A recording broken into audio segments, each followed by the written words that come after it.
board. I think I may have led us in scoring. You know, I think it was like 22, 5, and 6. I mean, we were so balanced. I think KG averaged about 20 and 10. You know, I think the wheelchair gang just kind of put me over the top. Maybe it was that. I think it did.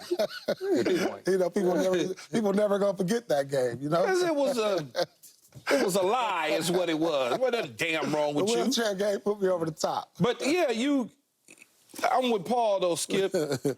at the end, I'm trying to win a championship. The most important thing is me winning a championship. If I win a championship, one of the things that all professional athletes that excel at a high level, they fear is not ever winning a championship. Absolutely. Because guess what we're going to get? We're going to get the money, and we're going to get all the accolades. But if we don't win a championship, guess what you're going to say? Yeah, but. It's always, and I'm not talking about the back end of the roster types, which is with all due respect, but I'm talking about frontliners. Frontliners, the reason we hear the meaningful pieces that I put in play. Because we don't want to ever hear, but. Oh, Keyshawn's number one pick, he did well, blah, blah, blah, blah. But you don't want to ever hear that. You don't want to be the guy who went on to have a great career, but you could never finish the deal. I understand. And so if it comes with those sort of things, then you take the trophy. You're like, okay, MVP trophy. I'm not going to go out there and start putting up shots that necessarily cost us the game just because I'm chasing a trophy to try to solidify somebody else's taste buds on whether or not I'm supposed to win. You can't do that. It's going to come naturally. I got one more but for you, and that is this situation tonight is so different than most situations because it's 3-0. It's 156-0 in NBA history that no team has ever come back. This is sitting on sweep. You're predicting a big sweep tonight, a convincing sweep. So all of a sudden, it's different for a Jaylen Brown who has always been viewed as number 2 in Boston, or at least 1A in Boston. So all of a sudden, he plays with a chip on his shoulder. Yeah. I know his agent. His agent has a chip on his shoulder. And this has been his breakout year. This has been his breakout playoff run because he was the MVP of the Eastern Conference Finals and got the Larry Bird Trophy. So all of a sudden, he wakes up and says, God, I could do it. It could be tonight. This could all come down tonight. You don't think like that, though. Okay, but I think he might, not in a negative way. I'm just saying it's got to be lurking in the back of his mind. And Paul could tell me, I can only equate it to things like playing in the Super Bowl and having the odds maker say who's going to win the MVP of the Super Bowl.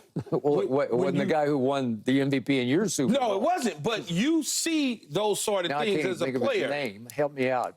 Dexter Jackson. Dexter Jackson. Okay. How did that happen? That's like Larry Brown won it for my Dallas Cowboys. No, D-Jack had 2 picks in the game early. But you start looking at who can win it. Oh, is it going to be Simeon Rice, Derrick Brooks, so-and-so, and so on, as the list goes down. Where were you on the list? Maybe I was like 4, probably somewhere in there. But I wasn't going to win it because we weren't going to throw the ball like that. It just wasn't going to happen. If you approach it trying to win it, you're going to hurt your team. Well, it's got potential. I agree. You know, That's why you cannot do that. Okay. And I think right now in the sweet spot, Paul, y'all already 3-0. Why would he just want to win, man? It's going to come to him once he wins. Yeah. Okay. But now you're in such commanding position that your mind starts to wander to, I could be the MVP. You can't tell me he hasn't thought about it. Here's what absolutely he's thinking about it. He can't run from it. You talking about it. I'm talking about it. Paul talking about it. He on his phone. His family talking about it. He on his phone. I'm not sure what he can't do tonight, though, Skip. Seriously, like, let's say they win the game. I mean, at this point, even if he gave you 10.6 rebounds, I still think he wins. You know what I'm saying? 10-6. 10.6 rebounds and they win? I think. Okay, well, what if Jason goes for 40 or 50 or I don't know? Well, let's do 40. I mean, it's going to have to take something like 40 and like damn near NBA record in field goal percentage, like 19 out of 20 from the field. Could happen. I mean, Well, if it's record, but see, if he does the something that's a record-breaking thing, record, if like- he record-breaking it, he should get it. yeah. Yeah, if he's Okay. doing it like I that in a think it's closeout game, wrapped record-breaking, he should get it.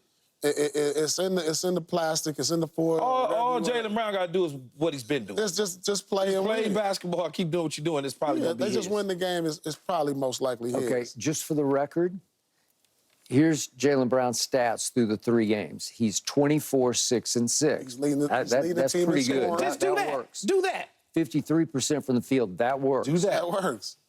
25% from 3 doesn't we don't work. care He's about But just do 5 that. for 20. Do that. We don't Okay? care Do about that. And You the can do other that. weird thing is, he has never been a good free throw shooter. Do And that. But it's just weird to me because I think so much of him. I always tell you, the guy who scares me the most is that guy. Every Yeah. time I'm rooting against your team.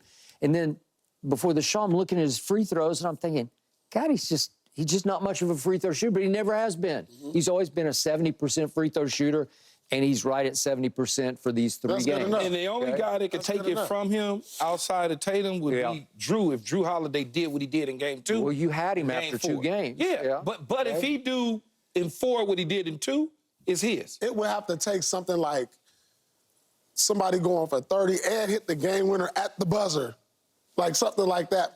I think Drew. If Drew duplicate game 2 in game 4, I think Drew gets in it. Not if Brown's just is average, 24. Well, if Brown is average, it's over. It's over. Yeah, but when Drew did what he did, Brown wasn't average. Brown kind of was teetering along in game 2.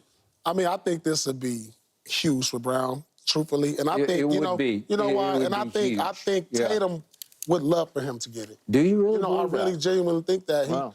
they have a great relationship, and I truly believe that Tatum would love that for the simple fact that he don't get the credit that he's due. He didn't make All NBA, and I don't know how he didn't make it on a 64-win team. Think about that. A 64-win had one team All-NBA guy. had one All-NBA guy. We had 2. And the Lakers. We had 30 wins. A play-in team had 2 All-NBA players. I wonder how that happened. But this would be, It's the Lakers, baby. this would be it'll be a great feat to just finish off the year. Think about this, what he's been able to accomplish within a year. Highest contract in NBA history. Yep. 64-win team. All-Star, Olympic, Eastern Conference MVP. Yep. To finish it off with a Finals MVP, it wouldn't be nothing better in the world. He'd be sitting on top of the world. Okay. So if I'm you, the one concern I would have is that he does think about it and he presses a little too much tonight to just will it to happen, where you need to have your usual 24-point game. Well, I feel like he presses every game because he puts that kind of pressure. Well, he does. He puts that kind of plays pressure hard, on every team he Yeah. plays. Yeah. I mean, what's the difference? He's pressing every game. Well, the difference would be if you went 1 for 14 or I something. mean, it'll have to be something catastrophic like that. Yeah. Like seriously. See, I mean, come on. don't think he's gonna crack under pressure. Like if you No, he don't come off like that. yeah, if you're asking me about certain players or quarterbacks or something like that, I'm like, oh yeah, he gonna fold like a 10. When Because you it's get too into much. such a groove, Skip, after like so many games, you're in the groove. He's in a good groove right now, and it started since the playoffs started because you coming off that Indiana series, and then, now you on to this. I mean, he's in such a great place, I think, mentally, and you can see it. You hear his interviews, how he's talking. Like, you hear it and you see it, Yep. and that carries over. So I think it's his to lose, and I don't think he can lose it. I don't think there's nothing he can do to lose it. Odds to win the Finals MVP minus. And before the series, when we remember we talked about this, I said it was Jason then Luka, and we asked each other who y'all have, and I said Jason, Jalen. Yeah. You did. Yeah. I said Jason, Jalen, because I said, all right, well, Boston's gonna win, so it's gonna be somebody from them, and I had Jalen second. Well, that's what I was about to say. I'm like Jaylen Brown minus 340 on the odds, right? Skip Jason Before the Tatum series started, plus 270. Right now. Right now. They got Luka at plus 2,900. They got Drew Holiday at plus 6,500. Luka 0-3 right now. Why is he? How's he gonna be? Man, he shouldn't even be on the list. They're not gonna win. So why is he even on the list? Right. Maybe they're thinking Red Sox, Yankees. That's baseball. That's baseball. This ain't Does this not ain't apply, that. says This ain't Duckboat Ball. Duckboat Paul. He's getting a little nervous. You got a third on the list. Okay. Down 0-3. Would you believe now that the Los Angeles Lakers